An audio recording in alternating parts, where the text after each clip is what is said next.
धाराशिवच्या उमरग्यात गेल्या काही दिवसांपासून महायुती होणार की नाही यावर राजकीय गल्लीबोळात जोरदार चर्चा रंगल्या होत्या। पण आज त्या चर्चेला जणू पूर्णविरामच मिळाल्याचं चित्र दिसून येत आहे। कारण भाजपकडून नगराध्यक्षपदासाठी युवा नेते हर्षवर्धन शिवाजीराव चालुक्य यांनी दणक्यात अर्ज दाखल केला आहे।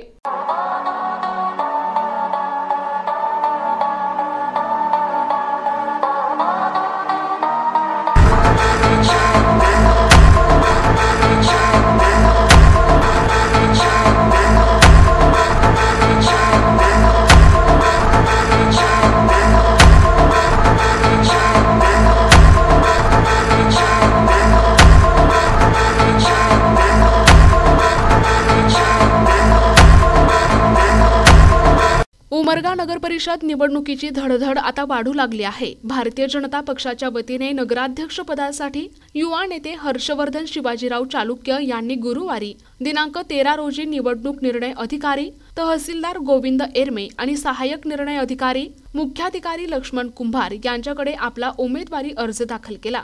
अर्ज दाखल करत असताना भाजप पदाधिकाऱ्यांचा आणि कार्यकर्त्यांचा मोठा जल्लोष, गर्दी इतकी की संपूर्ण निवडणूक कार्यालयातच राजकीय तापमान चढल्याचे जाणवत होते। यावेळी उमरगा लोहारा विधानसभा प्रमुख राहुल पाटील सास्तुरकर, जिल्हा परिषद माजी अर्थ आणि बांधकाम सभापती ॲडव्होकेट अभयराजे चालुक्य तसेच कैलास शिंदे, माधव पवार, शहाजी भैया पाटील, हंसराज गायकवाड, विष्णू बिराजदार, सिद्धेश्वर कांबळे यांसह शेकडो कार्यकर्त्यांची उपस्थिती हे सगळं जणू हर्षवर्धन चालुक्यांच्या नावावर भाजप किती आक्रमक मोडमध्ये उतरलंय हे दाखवत होतं। उमरग्याच्या राजकीय समीकरणाबद्दल बोलायचं म्हटलं तर मुळात गेल्या काही दिवसांपासून उमरगा शहरात एकच चर्चा रंगत होती, ती म्हणजे महायुती होणार का महाविकास आघाडी। गल्ल्या गल्ल्यांतून चर्चा तापलेल्या, बॅनरबाजी सुरू, सोशल मीडियावर लाभाळी, पण प्रत्यक्षात कोणतीही युती किंवा आघाडी आकाराला येत नसल्याचे संकेत आता स्पष्ट दिसत आहेत। जर असे झाले तर आगामी चौरंगी लढत दिसेल का? निवडणूक बिगुल वाजताच विविध पक्षांकडून नगराध्यक्ष पदासाठी नावे चर्चेत होती। काँग्रेसचे आश्लेष मोरे, भाजपचे हर्षवर्धन चालुक्य, उद्धव बाळासाहेब ठाकरे गटाचे रजाक अत्तार आणि शिवसेना पक्षातर्फे किरण रवींद्र गायकवाड यांचा चेहरा चर्चेत होता। आणि त्यात भर म्हणून राष्ट्रवादी काँग्रेस, अजित पवार गटातर्फे माजी नगरसेवक विक्रम बापू बिराजदार यांचे नाव पुढे आले।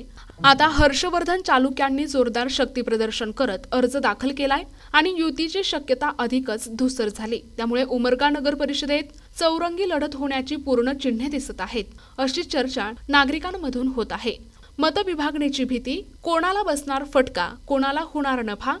युती आघाडी न झाल्याने सर्वात मोठा प्रश्न, मतविभागणीचा फटका कोणाला बसणार आणि मतविभागणीचा लाभ कोणाच्या झोळीत पडणार? या प्रश्नाचं उत्तर येणाऱ्या 2 डिसेंबरला होणारे मतदान, त्या दिवशीच मतदारांची अंतिम पसंती कोणावर ठरते हे स्पष्ट होणार आहे। प्रतिनिधी सचिन बिद्री, NTP न्यूज मराठी, उमरगा, धाराशिव।